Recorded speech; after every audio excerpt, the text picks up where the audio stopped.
Hello students, तो आज के स्टूडियो में हम डिस्कशन करने वाले हैं अकाउंटेंसी ड्यू नोदी नामा पद्धति। इसकी प्रिपरेशन स्टार्ट करने से पहले आज का वीडियो एंड तक जरूर देखिएगा। आज हम कंप्लीट डिस्कशन करने वाले हैं। सबसे पहले जो न्यू पेपर पैटर्न आने वाला है उसका डिस्कशन करेंगे। उसके बाद हम हर एक यूनिट में कौन सा चैप्टर आने वाला है, कितने प्रैक्टिकल कितने थियरिकल, वो सारा डिस्कशन करेंगे।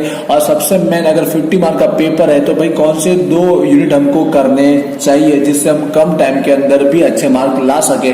और जो यहाँ पर थियरिकल का जो चैप्टर है उसमें कौन सी थियरी एमपी निकल के आती है उसका भी हम डिस्कशन करने वाले हैं। तो प्लीज इस वीडियो को एंड तक देखिएगा, वीडियो को लाइक जरूर कीजिएगा और शेयर करना ना भूलिएगा जिससे और सारे स्टूडेंट्स की भी हेल्प हो सके। तो चलिए स्टार्ट करते हैं फटाफट। उसका पहले पेपर पैटर्न देख लेते हैं, उसका आईएमपी थियरी में मैं डिस्कशन करूंगा और कौन से 2 यूनिट आपको करने चाहिए जिससे आप अच्छे से एग्जाम में मार्क ला सके। स्टार्ट करते हैं। देखिए, आपको पता है भाई हर एक क्वेश्चन जो है सेक्शन 1 का वो इक्वल मार्क का होने वाला है। मतलब यहाँ पे 4 क्वेश्चन देखने को मिलेंगे और चारों के 4 क्वेश्चन आपको 20 मार्क के देखने को मिलेंगे। और ये जो 4 क्वेश्चन रहेंगे ना, एक दूसरे के क्या रहेंगे, ऑप्शन में रहेंगे। मतलब चारों के 4 एक दूसरे के ऑप्शन में। आपको 4 नहीं करने, ओनली कितने 2 करने, कोई भी 2 अटेम्प्ट करने हैं। इन 4 में से कोई भी 2 अटेम्प्ट करना है। आप 2 अटेम्प्ट करेंगे तो ऑटोमेटिक 20 मिला के आपके 40 मार्क कवर हो जाएंगे। बट 50 की एग्जाम में तो 10 मार्क जो है अलग सेक्शन नंबर 2 बना दिया जाएगा जिसमें क्वेश्चन 5 क्रिएट कर लिया जाएगा और यहां से आप 10 मार्क अचीव करोगे तो आपके कंप्लीट पेपर हो जाएगी 50 मार्क का। अब देख लेते हैं भाई कौन से क्वेश्चन में कौन सा यूनिट आने वाला है, कौन सा चैप्टर, थियरिकल, प्रैक्टिकल सब डिस्कशन कर लेते हैं। क्वेश्चन 1 है वो आपका पहले यूनिट में से ही आने वाला है। अब यूनिट्स में एक ही चैप्टर है जो आप जानते हैं भाई, हमारा चैप्टर का जो नाम है वो चैप्टर कौन सा है भाई, कंसाइनमेंट अकाउंट है, आड़त मालना हिसाब है। और ये जो पूरा चैप्टर है हर बार एग्जाम में प्रैक्टिकल सम्स ही पूछा जाता है। जो पूरा का पूरा पहले जो हुआ करता था वो 14 मार्क का आता था, ठीक है। और इसके ऑप्शन में भी 7 मार्क या 7 मार्क के कर लिए जाते थे।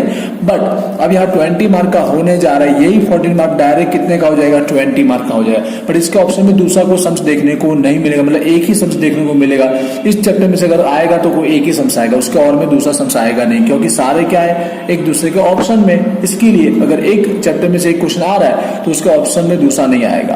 तो पहला जो क्वेश्चन है कंसाइनमेंट आड़त में से आएगा और पूरा 20 मार्क का सम्स ही मिलने वाला है आपको।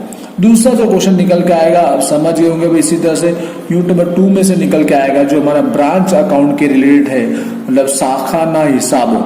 ये भी पूरा का पूरा आप जानते ही भाई यहाँ पर प्रैक्टिकल ही बना हुआ है चैप्टर, तो यहाँ पर भी प्रैक्टिकल का ही सम्स मिलेगा जो 14 में आता था। और इसके ऑप्शन में भाई कई बार 14 का होता था, कई बार 10 मार्क का होता था, लेकिन मैं 14 के अकॉर्डिंग में बोल देता हूँ आपको 20 मार्क का एक सम्स देखने को मिलेगा, ठीक है। लास्ट में मैं जरूर बताऊंगा भी कौन सा चैप्टर पढ़ना चाहिए आप लोग को, जिससे क्या कि आपको कंफ्यूजन ना रहेगी भी कौन से चैप्टर में कितने कितने टाइप की मेथड है, मैं आपको सब बताने वाला हूँ। अब आता हूँ थर्ड क्वेश्चन की, और ये भी आपका जो है प्लीज न्यू कोर्स देखिएगा, 2019 वाला कोर्स देखिएगा। 2018 तक कोर्स अलग था, 19 के बाद चेंज हुआ है, तो आई होप कि आपके पास न्यू होगा।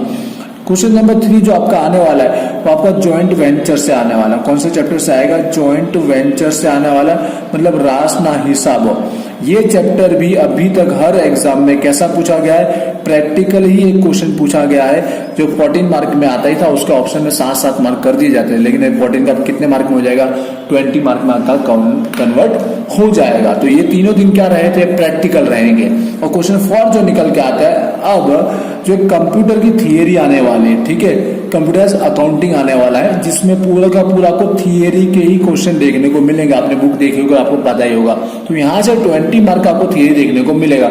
अब डायरेक्ट 14 मार्क की थियरी 20 में कर भी सकता है, या फिर बाय चांस 10 मार्क की 2 थियरी भी कन्वर्ट कर सकता है। बट होने के चांसेस ज्यादा 14 मार्क की थियरी को 20 करने के चांसेस है, मतलब एक थियरी 20 के डायरेक्ट मिलने के चांसेस ज्यादा है, क्योंकि ऑलरेडी सारे के 20 मार्क के है और टाइम ऑलरेडी 2 सम्स करने में ज्यादा जाता है। तो ऐसा सोचकर ही इसको भी आखिर 20 में कन्वर्ट कर लिया जाएगा। बट 10 मार्क का भी हो सकता है, जिसके आईपी में अभी आपको बताने वाला हूँ, तो वीडियो एंड पे जरूर देखिएगा। जो चारों के 4 क्वेश्चन का डिस्कशन हो चुका, कहाँ प्रैक्टिकल कहाँ थियरिकल है। क्वेश्चन 5 का डिस्कस कर लेते हैं, उसके बाद देख लेते हैं कौन से 2 यूनिट आपको करने चाहिए और क्यों करने चाहिए। देखिए सेक्शन 2 जो है वो आप लोग को अलग से 10 मार्क का क्रिएट कर दिया गया है, जिसके अंदर आपको एमसीक्यू ही देखने को मिलेंगे। क्या देखने को मिलेंगे, एमसीक्यू देखने को मिलेंगे। मोस्ट ऑफ तो यहाँ पर एक एमसीक्यू की जो मार्क है दो मार्क रखे गए। एक एमसीक्यू के मार्क कितने रखे गए? 2 रखे गए, जिससे आपको 10 मार्क के लिए कितने एमसीक्यू अटेम्प्ट करने रहेंगे? 5 एमसीक्यू कोई भी अटेम्प्ट करने रहेंगे। आपको एग्जाम में 5 नहीं, आई थिंक ज्यादा दिए गए हो। कितने एमसीक्यू दिए होंगे? 10 एमसीक्यू दिए होंगे, उसमें से आपको 5 अटेम्प्ट करने रहेंगे।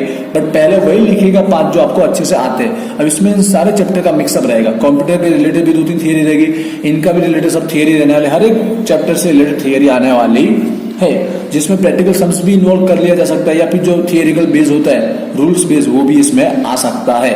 तो एमसीक्यू के लिए आप बुक में अंदर मोस्ट ऑफ जो दिए गए हेतुलक्षी ऑब्जेक्टिव टाइप वो रेडी कर लेना है, ठीक है। अब सबसे मेन भाई कौन से 2 यूनिट करने चाहिए जिससे आपका पूरा पेपर कन्वर्ट हो जाए। देखिए पहले मैं प्रैक्टिकल की बात कर लेता हूँ, तीनों प्रैक्टिकल है ऑलरेडी, तो इसके अंदर मैं पहले बोल दूं, यहाँ पर ये जो 2 प्रैक्टिकल है, जहाँ ब्रांच और ज्वाइंट वेंचर, शाखा और रास, इसमें आपको बहुत टाइप के सम्स देखने को मिलते हैं। मतलब अगर ब्रांच कर रहे हो तो ब्रांच में एक पता है आपको फाइनल अकाउंट, वार्षिक हिसाब का भी सम्स देखने को मिलता है, और एक ब्रांच अकाउंट भी क्रिएट करने वाला मिलता है, शाखा न खाता बनाने वाला भी मिलता है। मतलब शॉर्टकट में इसमें बहुत वेरियस टाइप के सम्स देखने को मिलते हैं। एग्जाम में तो कोई एक ही आएगा, मतलब अगर ये चैप्टर आप कर रहे हो तो इसमें आई थिंक आपको सारे टाइप के सम्स करने पड़ेंगे। उसी तरह से रास जॉइंट वेंचर में भी ऐसा है, इसमें बहुत अलग अलग टाइप के हैं। जो जॉइंट बैंक वाला भी एक सवाल है, संयुक्त बैंक वाला, एक अपने अलग अलग टाइप के बहुत सारे इन्वॉल्व है।